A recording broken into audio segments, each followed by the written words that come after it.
जय हिंद मेरे प्यारे दोस्तों। और बहुत बहुत बधाई हो आज के पेपर के लिए और बहुत सारी शुभकामनाएं अग्रिम पेपर के लिए। आज जिन लोगों का पेपर हुआ है उन लोगों के रिव्यू जो मैंने सुने हैं ऑनलाइन कुछ चैनल के माध्यम से, बच्चों ने जो उनके पॉइंट ऑफ व्यू रखे हैं उसके आधारित मैं आप लोगों को कुछ टॉपिकों का सजेशन दे रहा हूँ कि आप लोगों को क्या क्या टॉपिक अच्छे से पढ़ने चाहिए। और कुछ टॉपिक जो है वो मैं आपको आज पढ़ा कर भी दे रहा हूँ और उन टॉपिक से भी प्रश्न आज के पेपर में आए हैं। तो ओवरऑल हम यूँ कह सकते हैं कि जो 7 मार्च को पेपर हुआ है, 7 मार्च 2025 को जो महिला सुपरवाइज़र के पेपर हुए एमपी में, उसके कुछ एनालिसिस पर आधारित मैं टॉपिक भी बता रहा हूँ और उस टॉपिक की डिटेल भी बता रहा हूँ कि कुछ कुछ टॉपिक से प्रश्न सीधे सीधे आए हैं और कुछ प्रश्न थोड़े से बना कर दिए गए हैं। तो आज हम लोग इस वीडियो में उसी एनालिसिस पर आधारित कुछ क्वेश्चन सॉल्व करने वाले हैं, जो कि आप लोगों को उस टॉपिक की और गहराई से जानकारी पता चल जाएगी ताकि आप लोग अगले दिनों के लिए तैयार रहें। तो वीडियो शुरू करते हैं हम लोग और सबसे पहले बताते हैं कि मंगल दिवस कार्यक्रम से भी कुछ क्वेश्चन आए हुए हैं। अब वो देखना ये है कि क्वेश्चन आते कैसे हैं और क्या क्या बन सकते हैं। तो देखिए, सबसे पहले तो ये पूछा जाएगा कि मंगल दिवस योजना कब से शुरू हुई है। तो यह शुरू हुई थी 2007-8 से, या 8 कह सकते हैं आप लोग। इसमें 4 मंगलवारों की विशेषता होती है और 5वां मंगलवार यदि महीने में आ जाता है तो उसके बारे में भी। तो यहाँ 5वें मंगलवार वगैरह से क्वेश्चन पूछे जा सकते हैं या संभावित है। आइए कुछ कुछ प्रश्न हम लोग इकट्ठे करते हैं। प्रथम मंगलवार कौन सा होता है। तो प्रथम मंगलवार को सुपोषण दिवस के रूप में मनाया जाता है और सामुदायिक भीड़ इकट्ठी करवाई जाती है इस दिन। जो आंगनवाड़ी कार्यकर्ता और जो सहायिका वगैरह होती हैं वो मोहल्ले में या अपने जो क्षेत्र में है वहाँ पर जाकर सबको सूचनाएं देती हैं कि आज सामुदायिक या सभी लोगों को इकट्ठा होना है और सुपोषण दिवस के बारे में जानकारी वगैरह दी जाती है। और बच्चों को भी बुलाया जाता है यहाँ पर और उनको उनका वजन वगैरह लिया जाता है, उनको उनका भार वगैरह लेकर उनकी हाइट वगैरह नाप कर उन लोगों को, अगर मान लीजिए किसी तरह की उनकी हाइट या वेट में कमी है, तो उन लोगों को 3 तरह की कैटेगरी में बांटा जाता है। और वो 3 कैटेगरी कौन सी होती है। तो ये क्वेश्चन भी आता है यहाँ से कि सेम का फुल फॉर्म क्या है, मेम का फुल फॉर्म क्या होता है, और तीसरा होता है सामान्य। तो 3 कैटेगरियों में रखा जाता है सुपोषण के दिवस के दिन बालकों को। कौन कौन से, सेम, मैम और सामान्य। सेम का मतलब होता है सर्वर एक्यूट मॉलिन्यूट्रिशन, जिसको कहते हैं अति गंभीर कुपोषित या कुपोषण। और मैम होता है गंभीर, वो गंभीर लिखा है जबकि गंभीर है वो, गंभीर कुपोषण, जिसको कहते हैं मॉडरेट एक्यूट मॉलिन्यूट्रिशन, है ना। और दूसरा जो मंगलवार होता है, वो मंगलवार जो होता है उस दिन होती है गोद भराई। क्या होती है बेटा, उस दिन होती है गोद भराई। इस मंगलवार को क्या होता है, गोद भराई का कार्यक्रम होता है। दूसरे मंगलवार के दिन गोद भराई का कार्यक्रम होता है। गोद भराई जिसमें चावल, श्रृंगार, नारियल, फल, आयरन की गोलियां, टेक होम राशन वगैरह दिया जाता है। तीसरा मंगलवार जो होता है वो होता है अन्नप्राशन का दिवस। मोहल्ले में देखा जाता है कि उस उम्र के कोई छोटे बच्चे हैं क्या जिनका अन्नप्राशन वगैरह कराना है, तो उसको कटोरी और चम्मच वगैरह दिए जाते हैं। चौथा मंगलवार जो होता है वो होता है जन्मदिवस के रूप में मनाया जाता है और बाल चौपाल के रूप में लगाई जाती हैं। छोटे बच्चों को इकट्ठा किया जाता है और उसमें से किसी का अगर बर्थडे वगैरह है तो उसको मनाया जाता है। यदि महीने में 5वां मंगलवार पड़ेगा तो उसमें किशोरी बालिका दिवस या लालिमा दिवस के रूप में मनाया जाता है। और आंगनवाड़ी से मिलने वाली नीले कलर की, याद रखिए ये क्वेश्चन आता है कि कौन सी दवाई दी जाती है, मतलब कौन सी गोलियां दी जाती है। तो नीले आयरन फॉलिक एसिड दी जाती है, जिससे सप्ताह में 2 बार एक गोली खाई जाती है। और किशोरियों को स्वच्छता की जानकारी तथा शोषण संबंधित सुझाव और महामारी संबंधित समझाइश भी दी जाती हैं।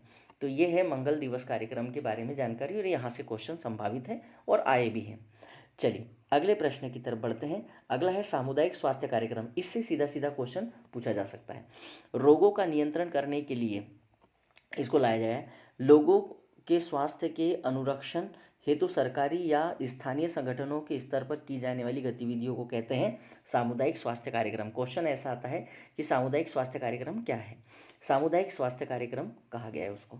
ठीक है, अगला है पल्स पोलियो अभियान। इसी के तहत एक और इससे भी क्वेश्चन आया हुआ है, पल्स पोलियो अभियान क्या है। तो भारत में इसकी शुरुआत हुई थी बेटा पल्स पोलियो अभियान की 2 अक्टूबर 1995 को। पल्स पोलियो पोलियो टीकाकरण कार्यक्रम की शुरुआत की गई थी 2 अक्टूबर 1995 को। 2 दशक के भीतर भारत को 27 मार्च 2014 को विश्व स्वास्थ्य संगठन ने पोलियो मुक्त प्रमाण पत्र दे दिया था, घोषित कर दिया था पोलियो मुक्त। और 13 जनवरी 2011 को पश्चिम बंगाल के हावड़ा में पोलियो का आखिरी मामला सामने आया था। विश्व स्वास्थ्य संगठन ने 1985 में 1985 में पोलियो मुक्त कार्यक्रम की शुरुआत कर दी गई थी। पोलियो और कुछ नहीं बल्कि एक सेकेराइड है, यह एक पर्यायवाची है किसका, ये देखते हैं। पोलियो और कुछ नहीं बल्कि पोलियोमाइलाइटिस रोग का एक पर्यायवाची शब्द है। यह एक वायरल बीमारी है। यह क्वेश्चन आया हुआ है। यह किस प्रकार की बीमारी है? वायरल बीमारी है जो मुख्य रूप से छोटे बच्चों को प्रभावित करती हैं। यह वायरल एक व्यक्ति से दूसरे व्यक्ति में फैलता है, अर्थात इसे संचारी रोग कहते हैं। क्वेश्चन ऐसा आता है कि इनमें से कौन सा संचारी रोग है, कौन सा नहीं है, ऐसा क्वेश्चन आया हुआ है। यह मल गुदा मार्ग से और दूषित पानी या भोजन से फैलता है। पोलियो के शुरुआती लक्षण में क्या क्या हो सकता है? तो बुखार, थकान, सिर दर्द, उल्टी, गर्दन में अकड़न वगैरह और अंगों में दर्द आ सकता है। कुछ मामलों में रोग पक्षघात का कारण बन जाता है जो अक्सर स्थायी हो जाता है, मतलब लकवा हो जाता है। पोलियो का कोई इलाज नहीं है, केवल टीकाकरण ही इसकी रोकथाम का एक बढ़िया साधन या उपाय है।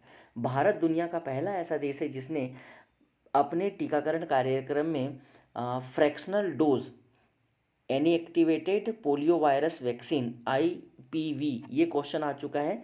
आईपीवी का फुल फॉर्म क्या है? क्वेश्चन ऐसा आता है कि आईपीवी का फुल फॉर्म क्या है? इनएक्टिवेटेड पोलियो वायरस वैक्सीन, मतलब हम लोगों ने वैक्सीन भी तैयार कर ली है। पहले तो 2 बूंद जिंदगी की ये टैगलाइन के साथ पोलियो की ड्रॉप पिलाई जाती थी, अब वैक्सीन भी दी जाने लगी हैं। देखिए क्वेश्चन ऐसा आता है, पल्स पोलियो अभियान किस आयु वर्ग के बच्चों को दवा दी जाती है, मतलब इस अभियान के तहत? तो इसमें दी जाती है बेटा 0 से 5 वर्ष, 5 से 10 वर्ष, 2 से 3 वर्ष, 5 से 6 वर्ष। तो ये ऑप्शन चेंज हो सकते हैं पर आंसर जो है 0 से 5 वर्ष रहेगा ही रहेगा, है ना।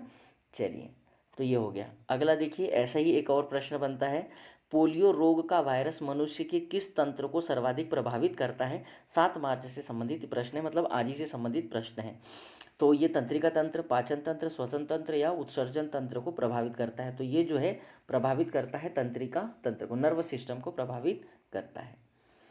पोलियो रोग का वायरस मनुष्य के तंत्रिका तंत्र को सर्वाधिक प्रभावित करता है। यह वायरस तंत्रिका कोशिकाओं को नुकसान पहुंचाता है जिससे मांसपेशियां कमजोर और लकवा हो सकता है। पोलियो वायरस के कारण होने वाले रोग को पोलियोमाइलाइटिस कहा जाता है जो एक गंभीर अपंगता या अक्सर अपंगता पैदा करने वाला रोग कहलाता है। पोलियो वायरस के कारण होने वाले रोगों के लक्षणों में शामिल है मांसपेशियों की कमजोरी, लकवा, मांसपेशियों का संकुचन, तंत्रिका तंत्र की क्षति, सांस लेने में कठिनाई। पोलियो वायरस का इलाज नहीं है लेकिन टीकाकरण के माध्यम से इसके खिलाफ सुरक्षा प्रदान की जा सकती है। पोलियो टीकाकरण के कारण ही पोलियो के मामले में काफ़ी कमी आई है और कई देशों में पोलियो को खत्म भी कर दिया गया है। पल्स पोलियो प्रतिरक्षण अभियान, भारत ने WHO वैश्विक पोलियो उन्मूलन प्रयास के परिणाम स्वरूप 1995 में पल्स पोलियो कार्यक्रम PPI, क्वेश्चन ये आया है कि PPI का फुल फॉर्म क्या है और ये कब शुरू हुआ है? आरंभ किया गया था 1995 में। PPI का लक्ष्य है कार्यक्रम के तहत 0 से 5 वर्ष से कम आयु के सभी बच्चों को पोलियो समाप्त होने तक हर वर्ष दिसंबर और जनवरी माह, ये देखिए यहाँ रखना याद, दिसंबर और जनवरी माह में ओरल पोलियो टीके मतलब OPV की 2 खुराकें दी जाती है। कितनी खुराक? 2 खुराकें। PPI की शुरुआत OPV के तहत 100% कवरेज प्राप्त करने के उद्देश्य से की गई थी।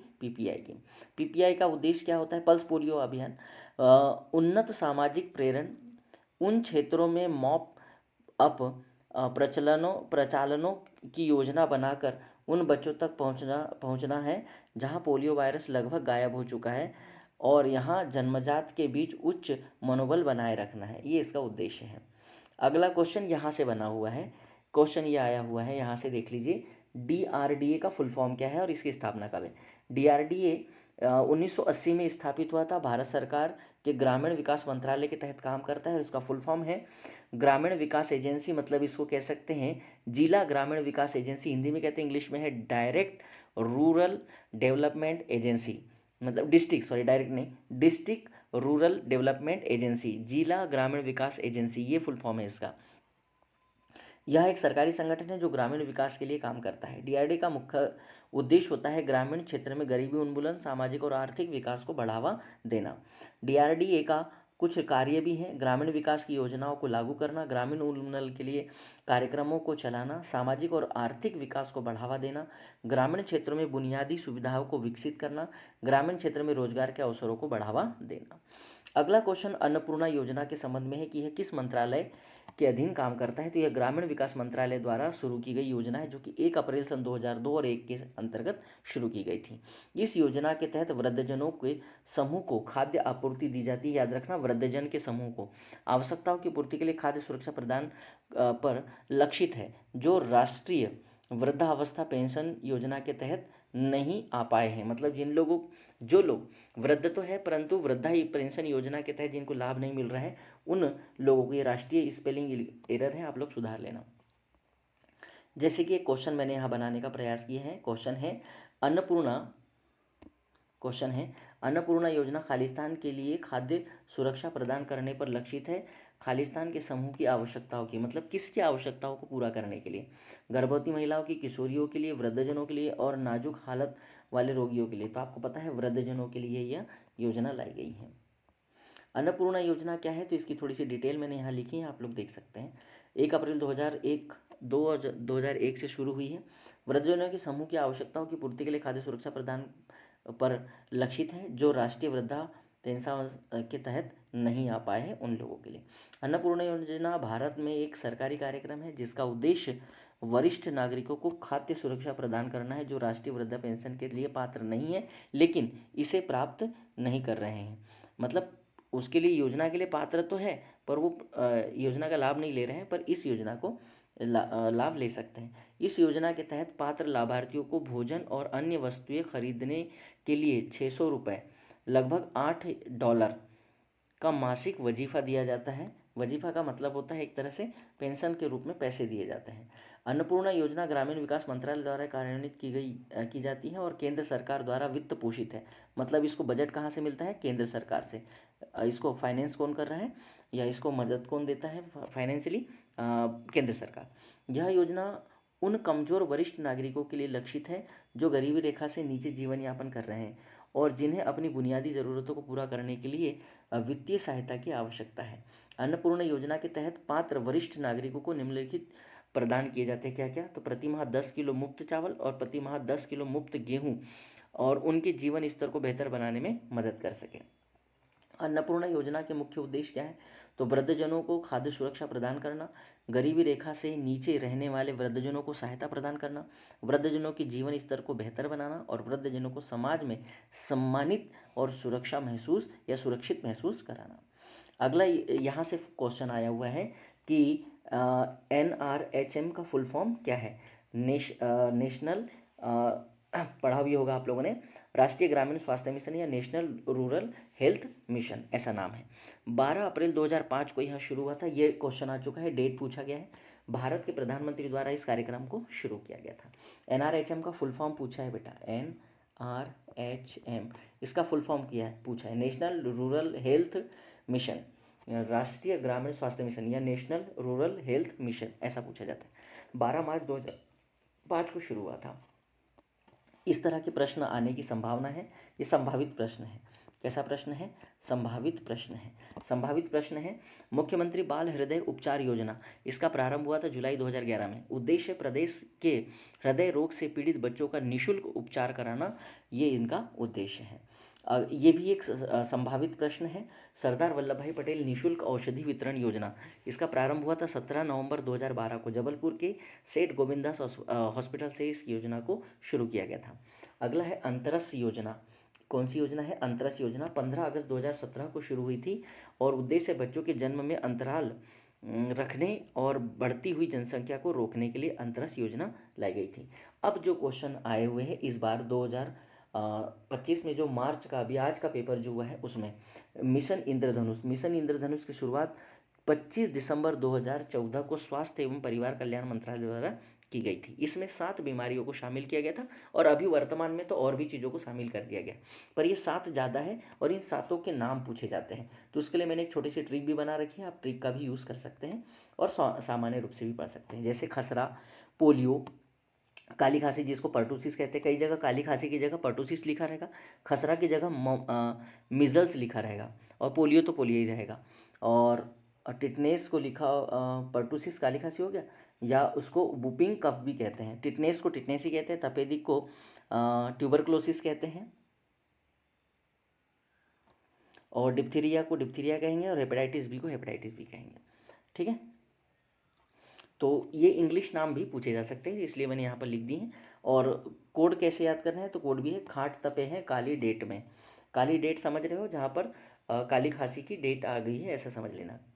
खाट तपे हैं काली डेट में। म का कुछ नहीं है, वो केवल कोड बनाने के लिए।